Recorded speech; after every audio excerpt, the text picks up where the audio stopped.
3 की स्टार्टिंग में हम देखते हैं कि मिस्टर सो जब अपने फादर के पास आता है तो वो उनके पास जिन को बैठा देखते हैं तो वो काफ़ी सरप्राइज होते हैं और सोचते हैं कि ये यहाँ पर क्या कर रही है, और फिर वो जिन को घूर घूर के देखने लग जाता है। लेकिन वो दोनों तो यहाँ पर फादर के सामने ऐसे रिएक्ट करते हैं जैसे कि एक दूसरे को जानते भी ना हो, और वो फादर के सामने एक दूसरे को इंट्रोड्यूस भी करवाते हैं और साथ में हैंडशेक भी करते हैं। दूसरी तरफ जियानजी तो टांग जिन के बारे में सोच कर खुश हो रहा होता है, और एक रात साथ बिताने पर तो वो टांग जिन से लव ही कर बैठा था। फिर वो उसे कॉल करता है। यहाँ पर तो टांग जिन अपनी फ्रेंड को लेकर बहुत सैड होती है, तो वो फिर जियानजी को केके के बारे में उसके फ्रेंड क्वान से पूछने का कहती है। तो जियान उसे बताता है कि क्वान का भी सेल ऑफ है, तो वो फिर ये सुनकर सैड हो जाती है।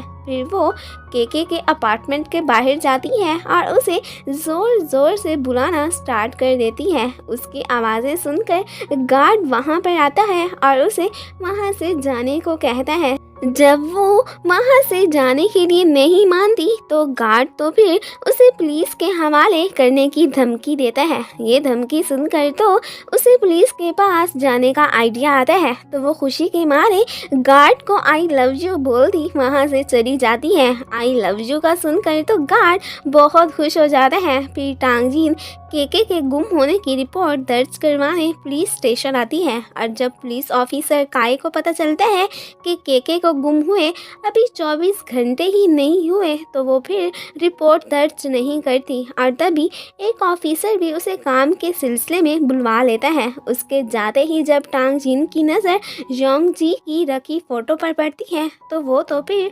फ़ौरन से वहाँ से जाने की करती है और बाहर आकर सोचती है कि शुक्र है मैं एम्बैरेसमेंट से बच गई। अगर योंग जी को पता चल जाता कि रात को मैं और के कसीनो गए थे तो फिर उस वक्त योंग जी मेरे बारे में क्या सोचता। खैर, फिर जब टांग जिन को बहुत भूख लगती है तो वो फिर एक ढाबा पर आती है और पैसे ना होने के बावजूद बहुत सा खाना ऑर्डर करवा देती है, और जब पैसे देने की बारी आती है तो तब पैसे ना होने की वजह से टांग जिन को उस ढाबे के ऑनर से बहुत सी बातें सुननी पड़ती हैं, और वो तो उसे पुलिस स्टेशन चलने को कहता है। तो तब टांग जिन तो एक पिलर को चिपक जाती है, तो ऊपर से जियानजी आकर उस आदमी को उसके पैसे दे देता है, और अब तो वो आदमी पैसे लेकर खुश हो जाता है। फिर जियानजी टांग जिन को तसल्ली देता है कि अब सब ठीक हो गया है, तुम परेशान ना हो। यहाँ पर टांग जिन उससे पूछती है कि तुम्हें कैसे पता चला कि मैं यहाँ पर थी और तुम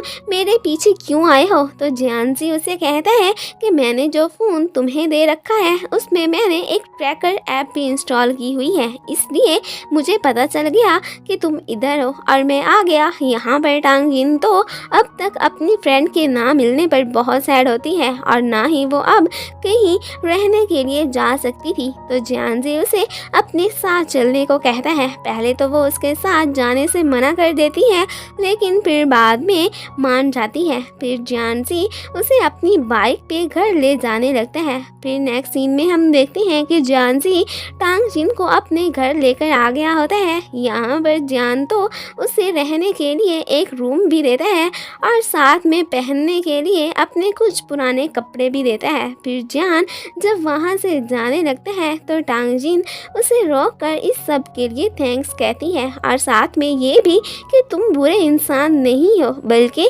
एक अच्छे इंसान हो। दूसरी तरफ क्वान साहब काई के हाथों लग गया होता है और वो तो काई से भी फ्लर्ट करने की ट्राई करने लगता है और उसे फ्लाई किस करता हुआ वहाँ से भाग जाता है। फिर नेक्स्ट मॉर्निंग हम देखते हैं कि काई के रैंक को भी बढ़ा दिया गया होता है और वो अपनी इस प्रमोशन से काफ़ी खुश होती है, और अब वो योंग जी के साथ मिलकर हर छोटे बड़े केस में उसकी हेल्प करने को तैयार थी। दूसरी तरफ टांग जिन ने योंग जी का दिया हुआ कोट पहना होता है और वो जियान जी के पूछने पर उसे बताती है कि ये मेरे क्रश का कोट है, और जब जियान उससे उसके क्रश का पूछता है कि वो कौन है तो वो तो आगे से टॉपिक को ही चेंज कर देती है और यहाँ से जाते हुए वो यहाँ पर क्वान को भी देख लेती है और इधर ही काए और योंग जी भी उसी को पकड़ने इस प्लेस पर आए होते हैं। अब तो क्वान आगे आगे और उसके पीछे पीछे टांग जिन होती है और टांग जिन के पीछे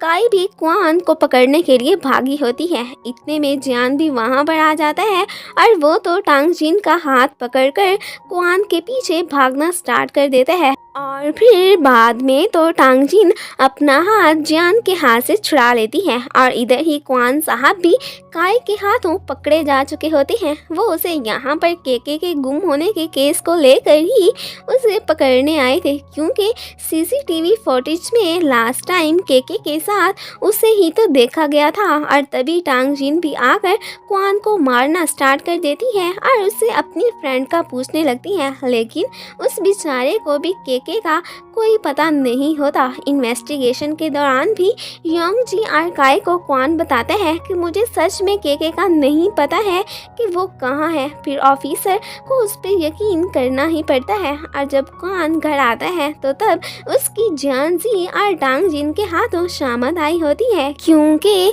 उस दिन माइन में उसने वो फार्मूला जो मिला दिया था। टांग जिन तो क्वान की इसी बात को लेकर खूब कुट भी लगाती है। दूसरी तरफ मिस्टर सो केके के ना मिलने पर बहुत गुस्सा होता है और यहाँ पर हमें ये भी पता चलता है कि वो केके से बहुत लव भी करता है, इसलिए उसके गुम होने पर बहुत परेशान होता है। दूसरी तरफ टांग जिन केके के अपार्टमेंट में आती है तो वहाँ पहले ही पुलिस इन्वेस्टिगेशन के लिए उसके अपार्टमेंट पहुँची होती है। यहाँ पर योंग जी जब टांग जिन को परेशान देखते हैं तो वो उसे तसल्ली देने लगता है कि हम बहुत जल्द ही तुम्हारी फ्रेंड को ढूंढ निकालेंगे। दूसरी तरफ बड़े डॉन ने जियांग जी को भी बुलवाया होता है और यहाँ पर वो जियान को केके को ढूंढने के लिए कहता है। फिर रात को जब टांग जिन को नींद नहीं आ रही होती तो तब वो जियान जी के रूम को नॉक करती है और फिर वो उससे बातें करना स्टार्ट कर देती है और उससे उसके पेरेंट्स का पूछती है। और जब जियान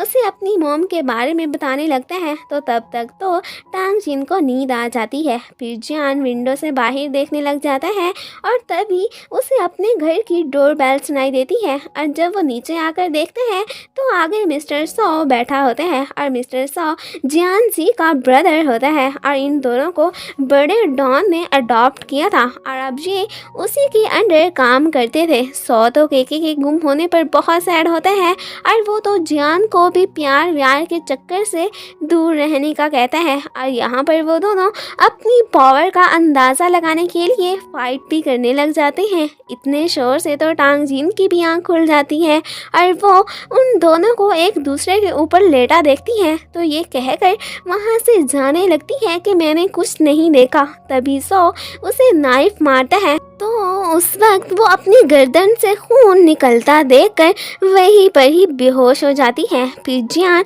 उसे देखने के लिए उसके पास आता है। अब तो सो को भी पता चल जाता है कि जियान तो प्यार के चक्कर में पड़ चुका है। फिर वो उसे टांग जिन का ध्यान रखने का कहकर वहाँ से चला जाता है। फिर नेक्स्ट मॉर्निंग टांग जिन जब अपनी गर्दन पर जख्म का निशान देखती है तो उसे रात वाला सीन याद आ जाता है तो वो फिर जियान को छेड़ने लगती है कि क्या तुम उस लड़के को लाइक करते हो जो इस तरह तुम दोनों लेटे हुए थे। तो जियान उसे कहता है कि ऐसी कोई बात नहीं है, लेकिन वो तो उसकी बात मानने को तैयार नहीं होती और फिर वो योंग जी से मिलने जाने लगती है। दूसरी तरफ पुलिस ऑफिसर्स केके के केस को लेकर डिस्कशन कर रहे होते हैं और यहाँ पर उन्हें पता चलता है कि केके तो बहुत से गैम्बलर्स के साथ भी पाई गई थी। फिर बाद में ऑफिस में टांग जिन भी केके का पूछने के लिए आती है। यहाँ पर जब वो काई से सुनती है कि केके माफिया के साथ इन्वॉल्व थी तो फिर वो माफिया के पास जाने का सोचती है। जिस प्लेस पर टांग जिन जाने लगती है तो जियान सी भी उस प्लेस की लोकेशन देखकर वहाँ जाने लगता है। दूसरी तरफ टांग जिन जब एक प्लेस पर पहुँचती है तो वहाँ पर मौजूद गुंडे तो पहले ही किसी लड़के से मार खाकर बहुत डरे हुए होते हैं और वो तो समझते हैं कि ये लड़की भी उसी के साथ ही आई हुई है तो वो तो फिर वहाँ से भागने की करते हैं। तभी जियान भी वहाँ पर आ जाता है।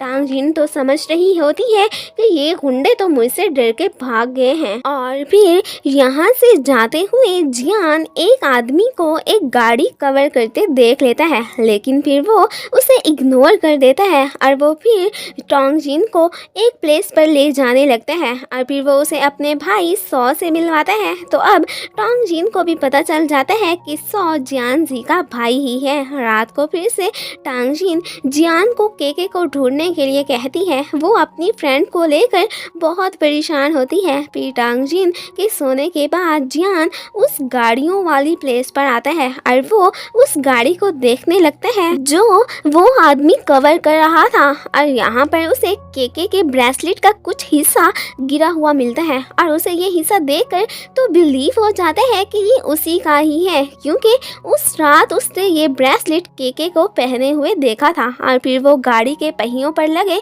पत्तों को देखकर उस प्लेस का अंदाज़ा लगा लेता है कि ये गाड़ी कहाँ से गुजरकर यहाँ आई है। फिर वो उस प्लेस पर जाने लगता है और उस प्लेस पर जियान को ज़मीन में कुछ दबा हुआ नज़र आता है और वो तो उस ज़मीन को खोदने लगता है। तो फिर उसे वहाँ पर केके का हाथ नज़र आता है और तभी यहाँ पर एक गार्ड उसे देख लेता है और यहीं पर ही पार्ट 3 ख़त्म हो जाता है। Thanks for watching and guys, अगर आप लोगों को मेरी वीडियो अच्छी लगती है तो प्लीज़ इसे लाइक शेयर एंड कमेंट भी कर दिया करें। Thank you.